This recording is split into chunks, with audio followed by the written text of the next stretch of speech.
cette conférence débat autour de La Chine veut la Lune avec Philippe Coué. Tout d'abord, je voulais vous remercier d'être là pour le premier débat du dimanche après-midi.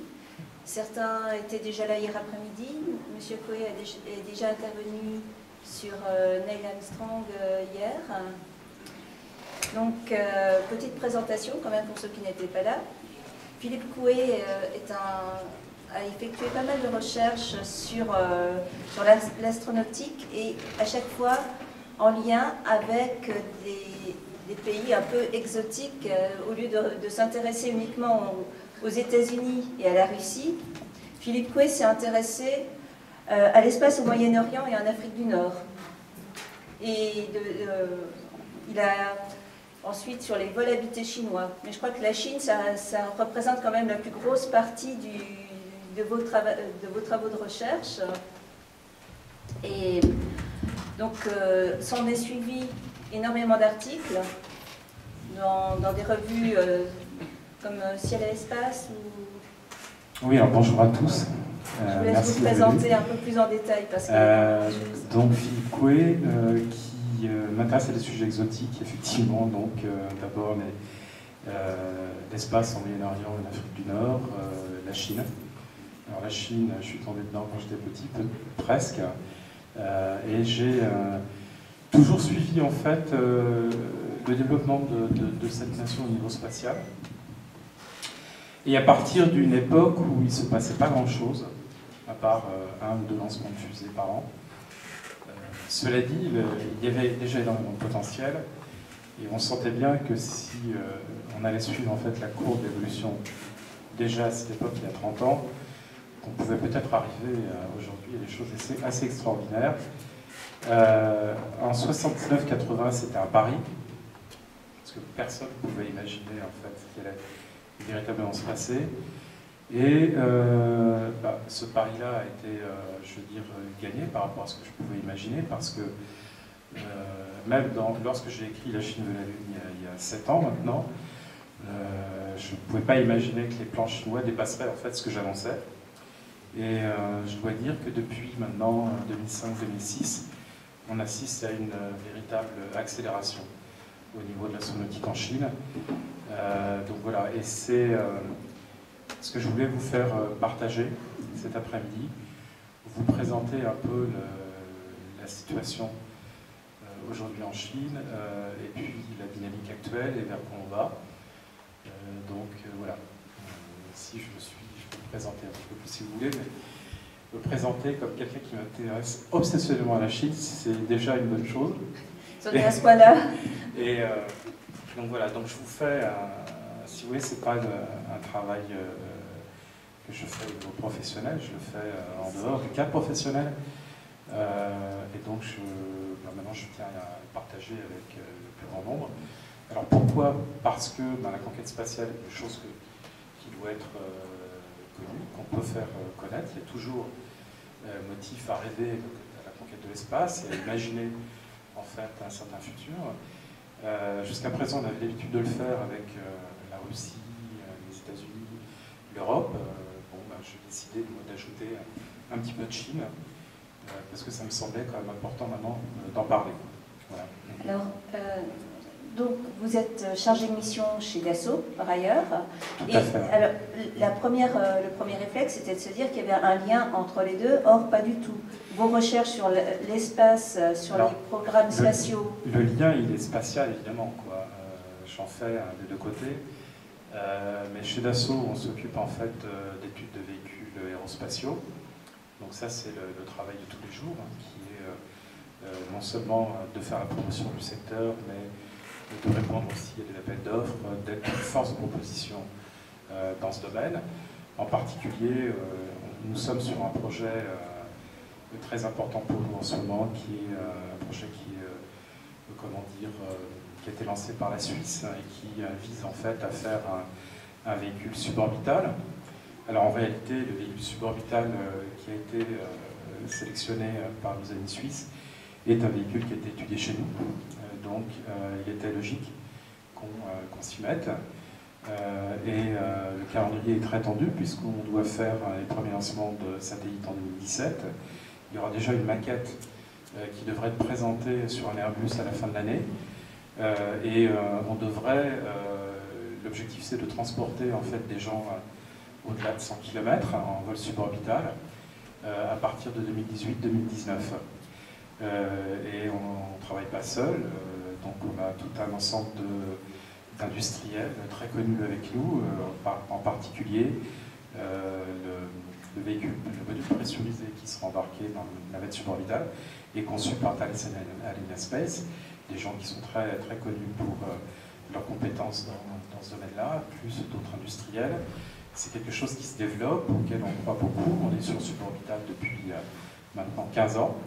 Donc ça fait partie des choses que je regarde. Ça c'est votre, tous les jours, votre travail au quotidien. C'est un travail au quotidien. Par contre, le travail sur la Chine n'était pas fait dans un cadre professionnel. Ça a été une passion, un intérêt personnel. Déjà un peu fou. J'ai commencé à 14 ans, donc bon, là il y avait un intérêt ouvert peut-être par les livres de science-fiction.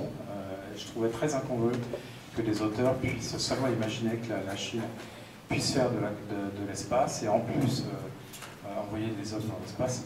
À l'époque, la Chine était encore une puissance dite sous-développée, entre guillemets, ou du moins en voie de développement.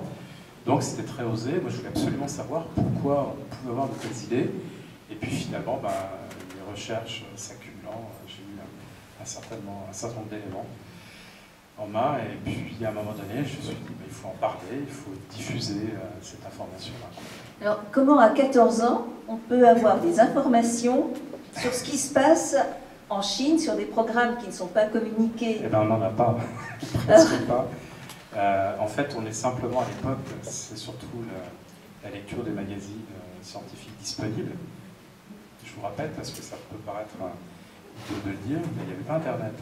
Donc avant, chercher de l'information était quelque chose de compliqué, puis pour un gamin de 14 ans, alors là c'était un domaine du quasi inaccessible, donc il fallait attendre que ça tombe.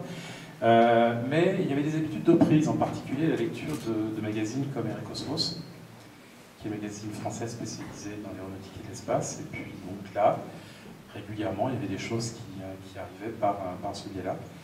Et puis après, c'était la lecture d'autres magazines, puis des livres. Mais avec ça, c'était toute la culture astronautique. J'étais passionné de l'espace. Donc, c'est une lecture de tout ce qui existait, tout ce qui me tombait sous la main, pour connaître la conquête de l'espace, pour imaginer ce qui pouvait se passer et mettre en perspective à côté les efforts de la Chine. Voilà. Alors, c'est vrai qu'assez souvent, la passion pour l'espace commence assez jeune, mais vous n'avez pas été jusqu'à faire ce qu'a fait Nathalie Potier, qui viendra un peu plus tard dans la semaine.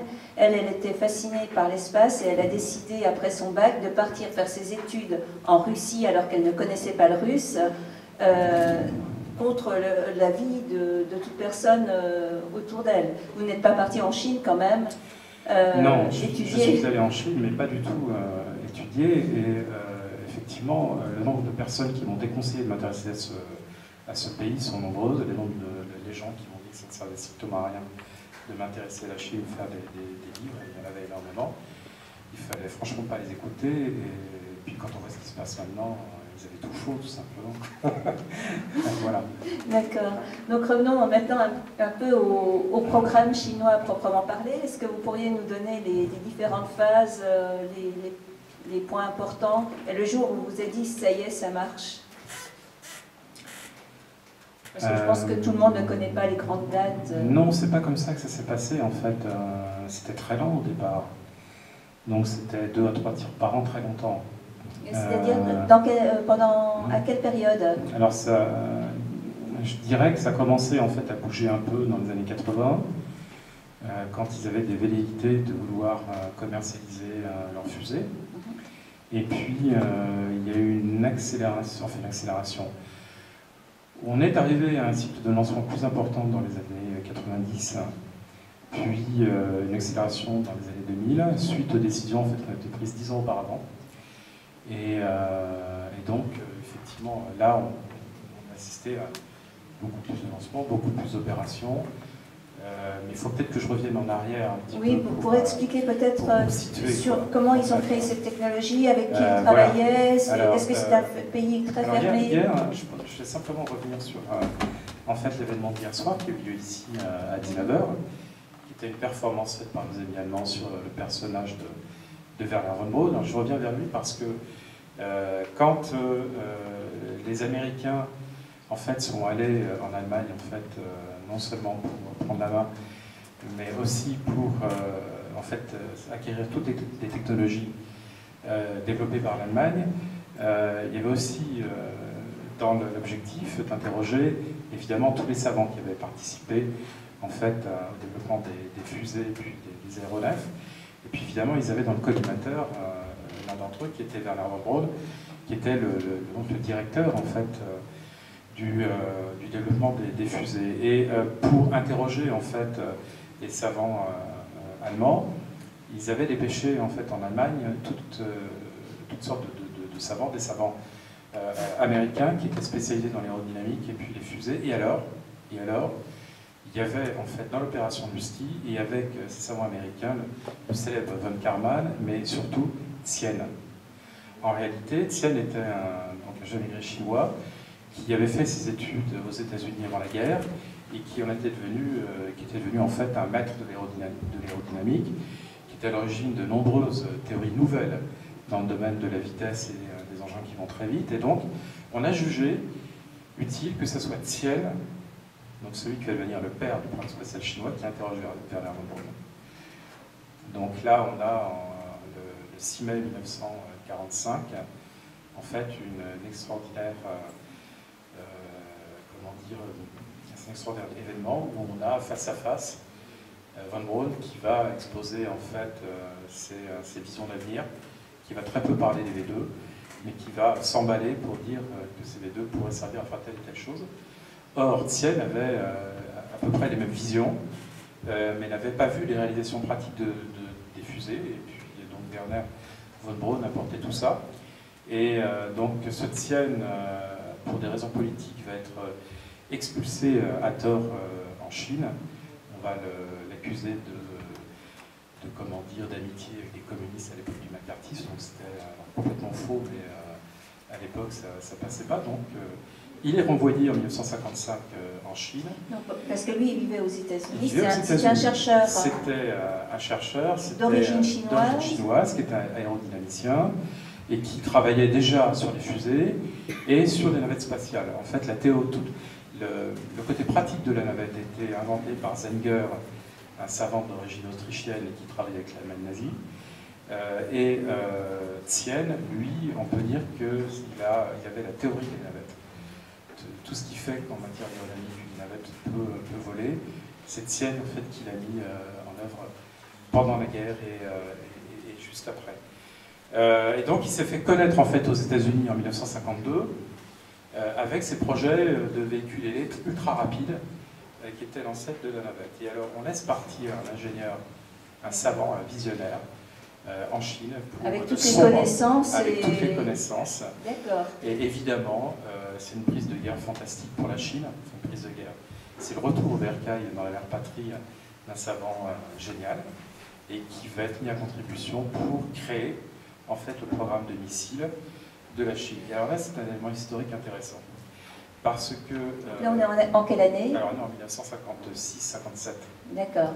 Et donc, la Chine va faire des choix stratégiques qui maintenant, qui sont encore visibles aujourd'hui. En particulier, la Chine fait des avions, mais n'est pas présente sur le marché encore des avions d'armes, des avions de transport, parce que bon, ils savent en faire, mais ils n'ont pas encore l'excellence qui a été atteinte aux États-Unis et en Europe. Pourquoi? Parce que la Chine, en fait, pour des raisons stratégiques, a choisi de faire des fusées. Pour Mao, l'idée c'était de dire comment en fait se défendre le plus rapidement possible contre l'ennemi du Nord, c'est-à-dire l'URSS, et puis surtout les États-Unis. Faire des bombardiers, c'était à l'époque, ça paraissait plus compliqué et surtout beaucoup plus lent qu'une fusée. Et donc, on a demandé à Tien de réaliser les missiles qui transporteraient les bombes sur le territoire territoire soit soviétique, mais surtout américain. Donc il y avait un problème de la vitesse, et ils ont sciemment choisi de mettre à fond tout ce qu'ils savaient, tous les moyens dont ils disposaient, sur les missiles plutôt que sur les avions.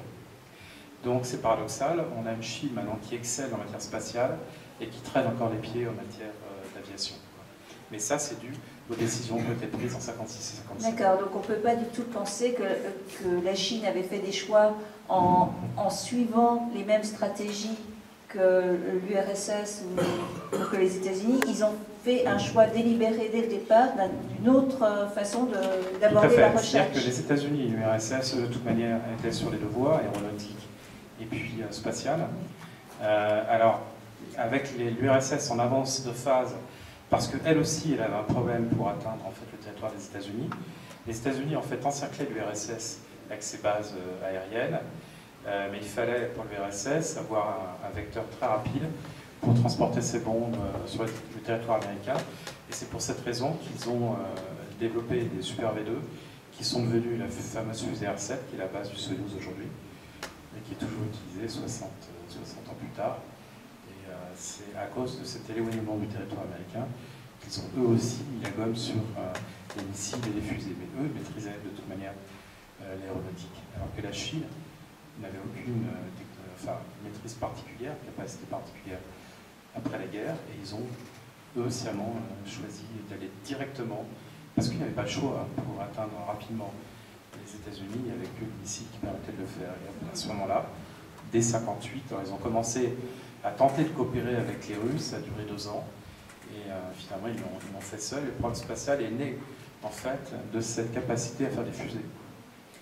Donc en même temps qu'ils ont voulu faire des missiles, très rapidement Tien et Tom von Braun, très opportuniste je pense comme lui, s'est dit mais avec ça je vais pouvoir réaliser mes rêves de conquête spatiale, et l'influence sur Mao est forcément très grande pour l'inciter à mettre sur les missiles des étages supplémentaires, faire des lanceurs. Et puis faire des lanceurs, il faut mettre des choses dedans, donc il y a aussi une branche de création de satellites, et tout ça, ça démarre, on va dire, en 65. Le programme spatial chinois, c'est 65. Alors peut-être la question du coup, c'est pourquoi finalement ça n'a pas été développé plus vite à partir de cette date-là, puisque à ce moment-là, les États-Unis et l'URSS vont très vite. Il y a en fait les Chinois, il y a 2 choses, vont s'enquérir en fait de la connaissance à travers la documentation de la littérature occidentale accessible.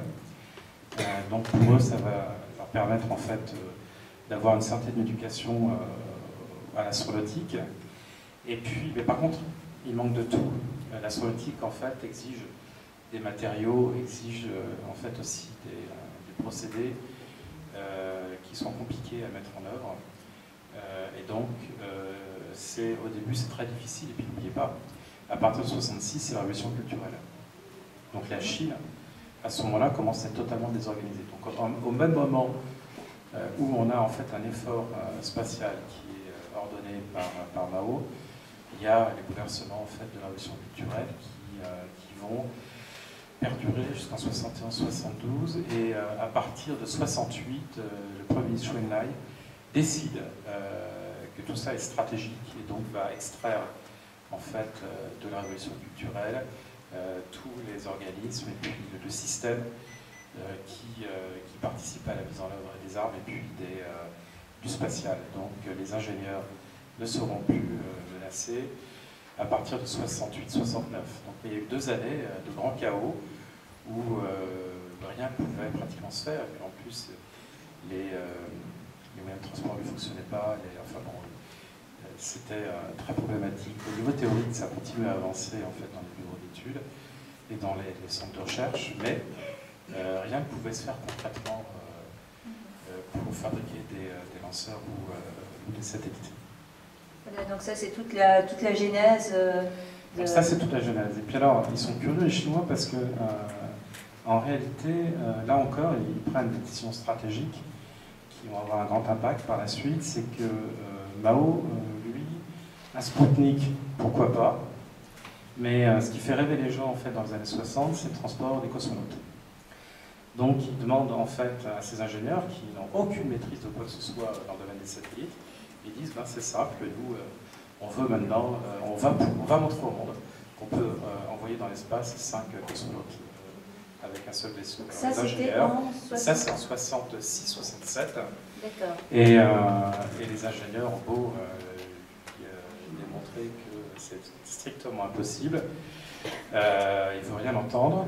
Donc ce que font les ingénieurs, c'est que malgré tout, ils vont vers le développement de capsules récupérables. Donc la Chine, en même temps qu'elle commence à développer une filière de satellites classiques, eh bien, elle développe aussi des capsules réutilisables. Alors sur la base en fait, des technologies développées pour les têtes de rentrée de missiles, elle va commencer à imaginer des capsules, mais qui sont très largement inspirées des discoverers américains pour les premières capsules. Et on imagine que des dérivés puissent éventuellement transporter des hommes en orbite. On est donc à la fin des années 60, et à partir de 68, des instituts sont rassemblés pour s'occuper de médecine spatiale. D'autres s'occupent de nourriture spatiale, et puis finalement on arrive à tout simplement sélectionner en fait des pilotes. Donc on a en 1970 18 pilotes qui sont sélectionnés pour faire les premiers vols spatiaux évités de la Chine dans en fait un vaisseau qui est une copie de la Gemini, qui est un vaisseau biplace. Mais les moyens manquent absolument. Là on est encore dans les affres de la révolution culturelle, tout est très désorganisé, et comment dire, les cosmonautes disposent de très peu de moyens, ils sont très très mal nourris par exemple, ils s'entraînent dans... alors au niveau médecine spatiale, ils ont tout ce qu'il faut, ils disposent en fait de tout le matériel, ils font les mêmes expériences que les Russes et les Américains, pas de problème. Et pour l'entraînement, ils sont dans des maquettes faites en contreplaqué et en carton.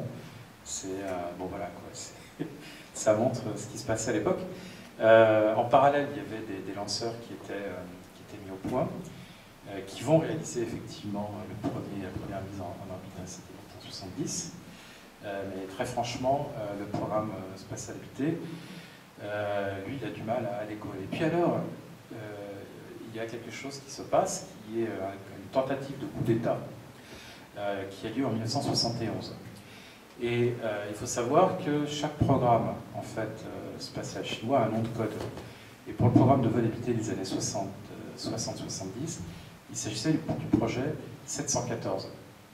Nom de code adopté par les gens qui avaient fomenté le coup d'État de 71. Donc il y a eu une confusion dans la garde rouge et puis les gens, l'entourage de Mao, sur le fait que les scientifiques qui étaient engagés en fait, dans le projet 714, c'était les mêmes qui avaient fait le coup d'État de 71. Donc Mao ordonne l'arrêt immédiat de la plupart des gens qui sont sur le projet, y compris Tian, qui est le grand conseiller, et tout ça s'arrête immédiatement. Et puis il dit, de toute manière, la Chine est encore un État trop pauvre pour s'intéresser à ce genre de problème, donc on arrête les frais. Et après, c'est le mystère pendant 10 ans, des choses qui se passent. Probablement une veille technologique se poursuit. Mais, alors donc on voit apparaître à la fin des années 70 les premières photographies cosmonautes en scaphandre qui montrent que la Chine a conduit en fait des travaux préparatoires au vol habité. Et donc ça fait la une, ça fait le tour du monde, ça fait la une des journaux, et on imagine en 1980 qu'un Chinois va être lancé très rapidement, et peut-être même avant le premier vol de la navette spatiale qui aura lieu en 81. Alors là on se dit que le retentissement pourrait être énorme. Et puis finalement, un an après toutes ces tergiversations, la Chine annonce qu'elle n'a pas les moyens de faire quoi que ce soit, et tout ça retombe sous le couvercle du secret. D'accord, donc là on est en début des années 80, début des années 80, et finalement, là ils relancent quand même leur programme, mais ils ont commencé par une grosse opération de com. Alors voilà, qui est un peu du bluff. Dont on ne sait absolument pas en fait. Alors peut-être, il y a deux hypothèses. Soit qu'ils avaient réellement prévu de faire quelque chose, ou alors soit que les promoteurs en fait de l'affaire, voyant que la politique en Chine s'assouplissait et qu'il y avait des nouveautés avec l'arrivée de Deng Xiaoping en 1978, ils se sont dit, oh là, il y a peut-être une période opportune pour relancer de nouveaux projets, et on va en parler. Mais c'est pas ce qui est arrivé, et la période 71, en fait, 86, c'est quelque chose qui reste encore flou.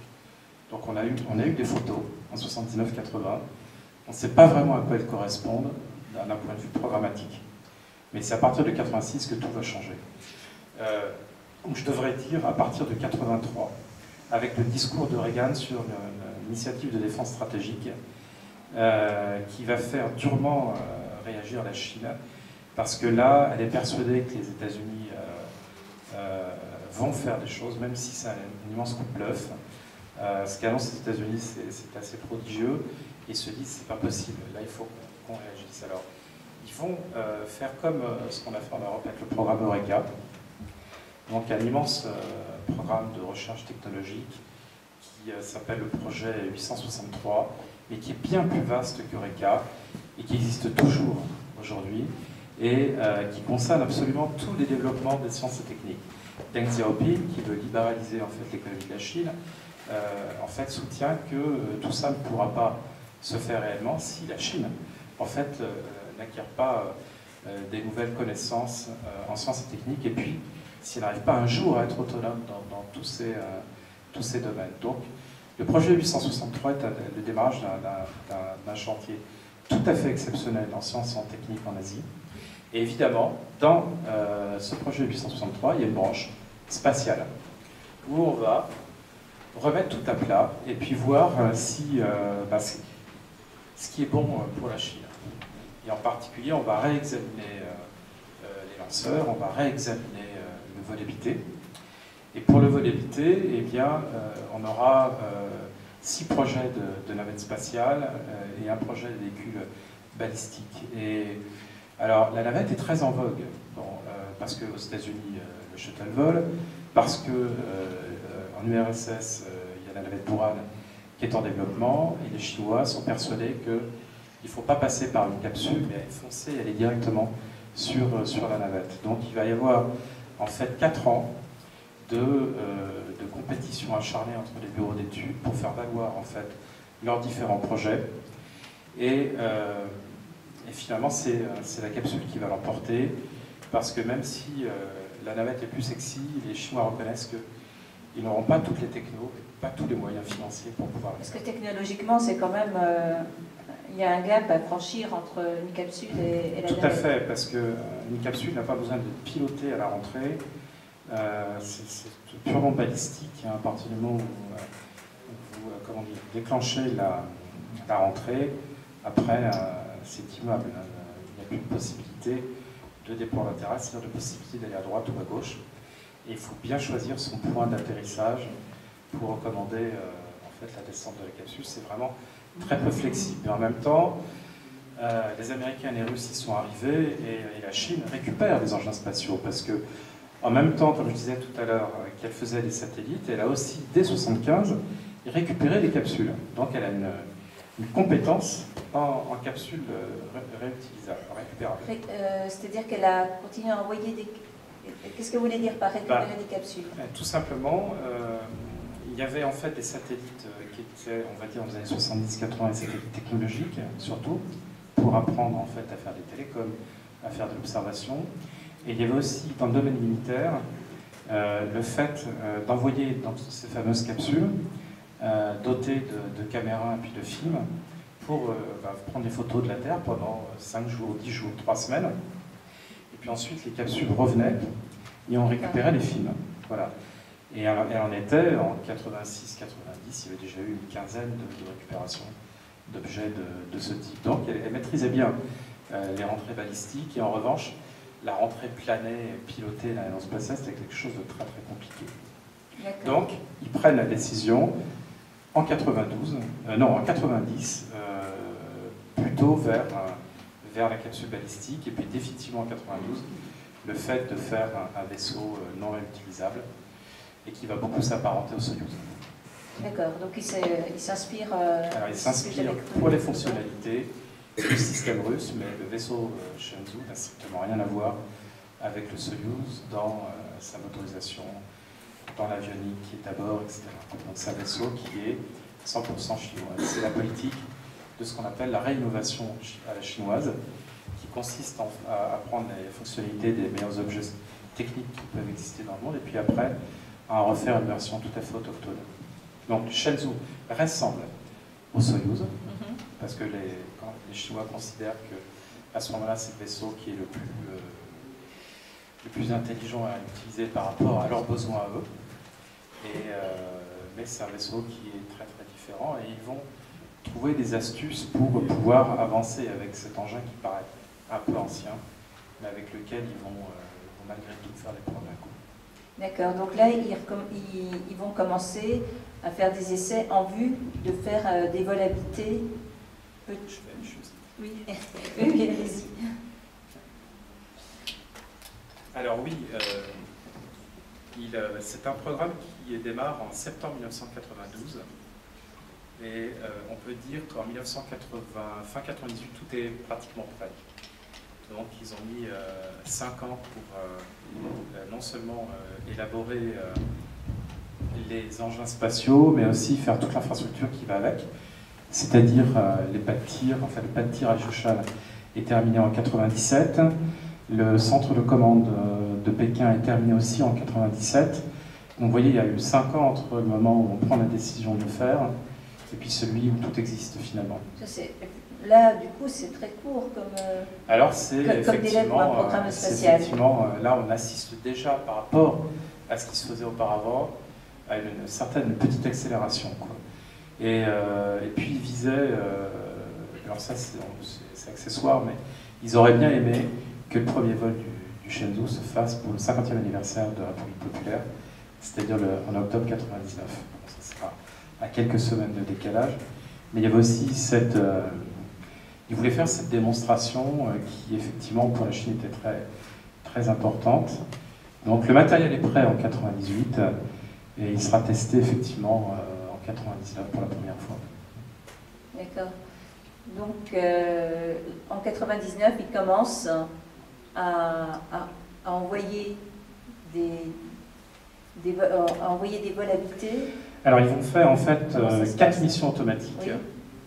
Alors, en réalité, le premier vaisseau est tout simplement le modèle d'ingénierie électrique. Parce que quand vous faites un vaisseau habité, il y a un modèle mécanique, un modèle électrique, et puis parfois plusieurs autres modèles technologiques avant d'avoir la version définitive, y compris pour les vaisseaux opérationnels. Donc, ils ont pris la version de l'ingénierie électrique pour en faire un prototype. Donc celui qui vole ne peut faire aucune manœuvre, mais permet en fait de valider la plupart des systèmes de bord et puis d'expérimenter toutes les phases de séparation avant la rentrée.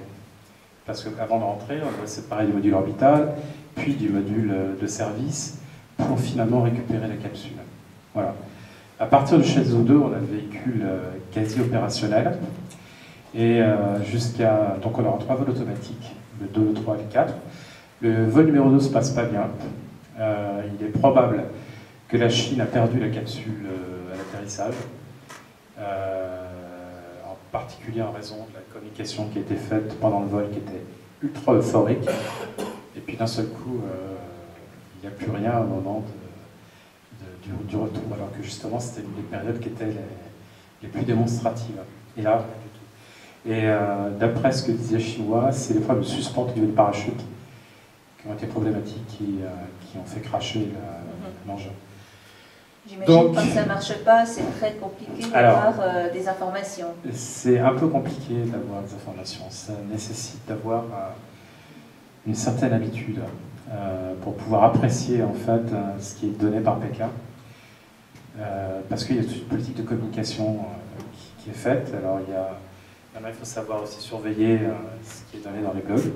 C'est-à-dire que depuis 6-7 ans, on va dire que tous les scoops, y compris dans le domaine de l'aéronautique, on a vu ça avec le J20, ça apparaît sur des blogs complètement, des blogs pratiquement inconnus. Alors on les trouve parce qu'au gré des recherches qu'on peut faire sur les images, par exemple, donc on voit des choses apparaître tout à fait nouvelles. Et puis sur des blogs pro-militaires, enfin des choses qui peuvent paraître très anodines. Et c'est comme ça qu'on a des révélations. Par exemple, la base de lancement de Jiushan en 1999, c'était une vraie surprise parce que le bâtiment d'assemblage ressemblait à celui de Cap Canaveral. Et les gens se sont dit, mais non, c'est du Photoshop, les gens... enfin, c'est pas la réalité. Hein. Et en fait, si, c'était exactement ces bases qui étaient utilisées. Donc à chaque fois qu'il y a un scoop, cette chose, c'est pas grave, donc c'est un peu compliqué. Et puis il faut savoir apprécier une première information, regarder comment elle est traitée par le pouvoir, et puis après imaginer en fait que ça soit une vraie information, une information bidon. Mais ça demande de l'expérience, et puis voilà, c'est un peu... De but en blanc, c'est un peu compliqué, mais on y arrive. Et on a maintenant, avant, on avait tous les 6 mois de belles choses, maintenant c'est tous les 15 jours. Ça va très vite. D'accord, et donc le changement, ça a été quand même, à partir du moment où ils ont vraiment pu envoyer du monde, ça c'était en quelle année? En 2003. En 2003, c'est ça, les premiers taïkonautes. Premier taïkonaute, Yang Yiwei. Alors on parlait de Gagarine hier après-midi qui avait été déifié pratiquement, qui n'avait plus le droit de voler. C'est pareil pour Yang Yiwei. Le gouvernement communiste en fait le cantonne à la responsabilité des volabilités en Chine. Je crois qu'il est responsable en fait du centre d'entraînement des astronautes à Pékin, mais il n'a plus le droit de revoler. Et puis après il y a un autre vol avec 2 cosmonautes, un troisième vol avec 3, puis une première sortie dans l'espace. C'était en 2008, juste après les Jeux de Pékin. Et puis après une grande période sans rien du tout, on repart avec Shenzhou 8 qui va faire un amarrage automatique sur une petite station. Et puis finalement, on va avoir Shenzhou 9 et Shenzhou 10 qui sont habités, qui vont aller s'amarrer sur Tiangong. Avec toujours alors une séquence de vols très lente, avec des vols rares, mais à chaque fois, les progrès sont là. Et la Chine progresse, et la Chine progresse de plus en plus vite, et de plus en plus de programmes en vue. Alors, mis à part le fait d'envoyer des hommes dans l'espace, est-ce que la Chine a aussi développé une autonomie d'un point de vue des informations satellitaires? Parce qu'en Europe, c'est un des soucis avec les programmes satellites. On sait que le GPS n'est pas forcément un système, on n'est pas autonome. Ils maîtrisent maintenant toutes les applications spatiales.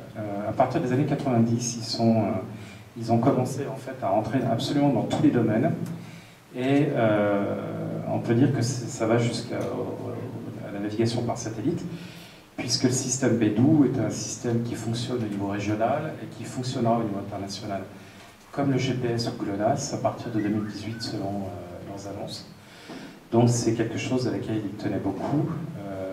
C'est très utile évidemment pour les voitures et les leurs, mais surtout pour guider très précisément les missiles et autres fusées, quoi.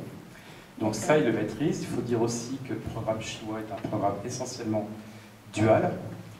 Donc toutes les annonces de satellites sont des annonces de satellites civils, avec des missions de type application, mais la moitié des satellites sont en réalité des satellites militaires, et on peut dire que la plupart des satellites gouvernementaux ont un double usage. D'accord, parce que donc l'enjeu n'est pas uniquement dire qu'on arrive à envoyer des hommes dans l'espace, il y a quand même un enjeu d'autonomie et de très franchement, et là je le dis, et je suis encore à critiquer sur ce point-là, ils veulent maîtriser tous les aspects du spatial, tous.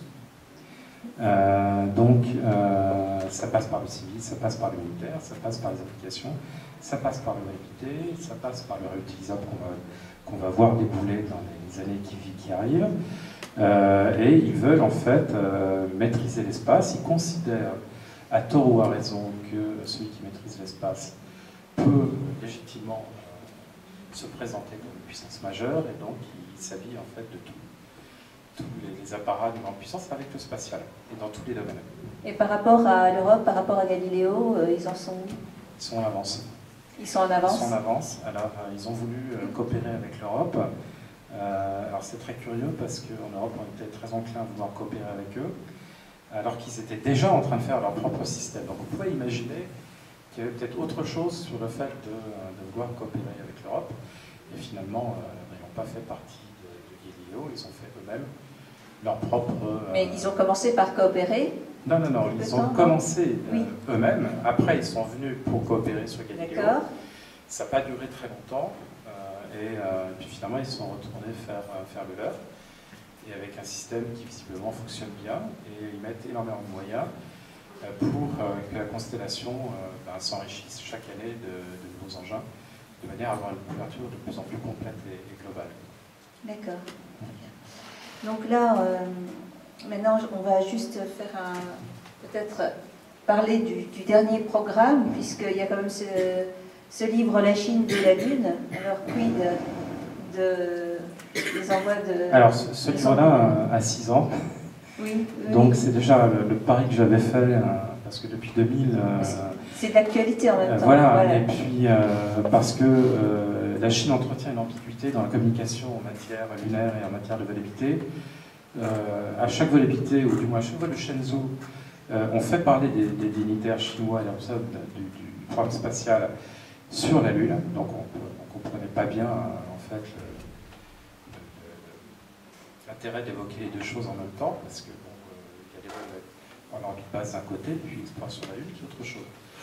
Et donc à partir de ce moment-là, j'ai essayé de comprendre pourquoi il y avait cet intérêt-là, outre le fait que j'avais rencontré autrefois un Chinois qui m'avait déjà démontré l'intérêt qu'ils avaient pour la Lune en 1996.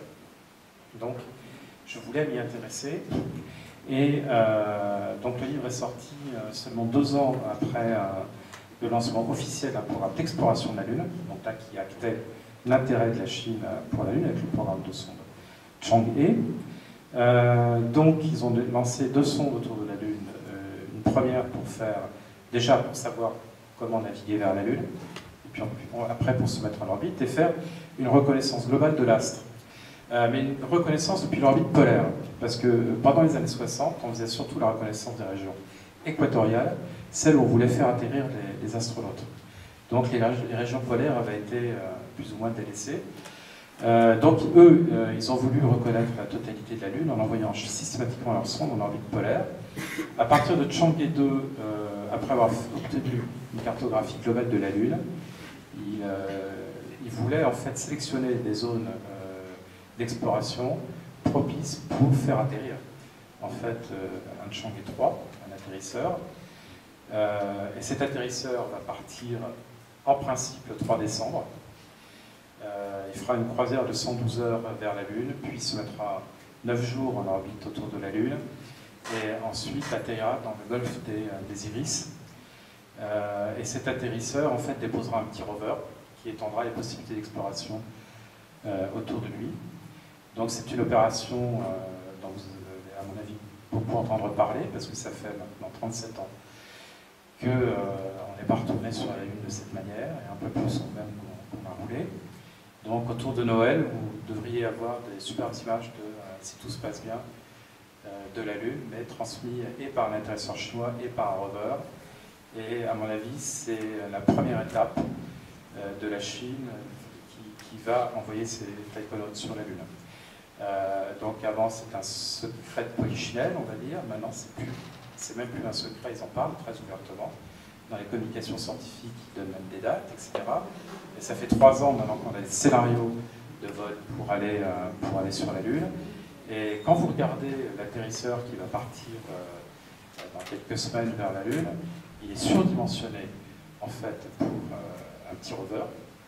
Et on imagine qu'il y a déjà quelque chose qui ressemblerait à un module pour le habiter. En tout cas, il est doté d'un certain nombre d'équipements qui pourraient être utilisés pour cela. Et il est très intéressant de noter que Gene Cernan, qui est le commandant d'Apollo 17, et puis Aldrin, qui est le deuxième marcheur lunaire, quand ils ont découvert en fait le module lunaire qui va atterrir dans quelques semaines sur la Lune, eux, ils voyaient dans les équipements des choses spécifiques pour le vol habité, et pour eux, c'est un prototype. Alors, moi, je serais un peu de cet avis-là. Pourquoi? Parce que quand on voit les instruments scientifiques embarqués sur les sondes lunaires, elles n'ont strictement rien de particulier.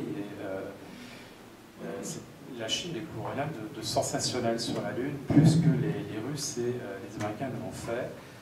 La seule chose, c'est qu'ils ont fait une cartographie, une reconnaissance globale.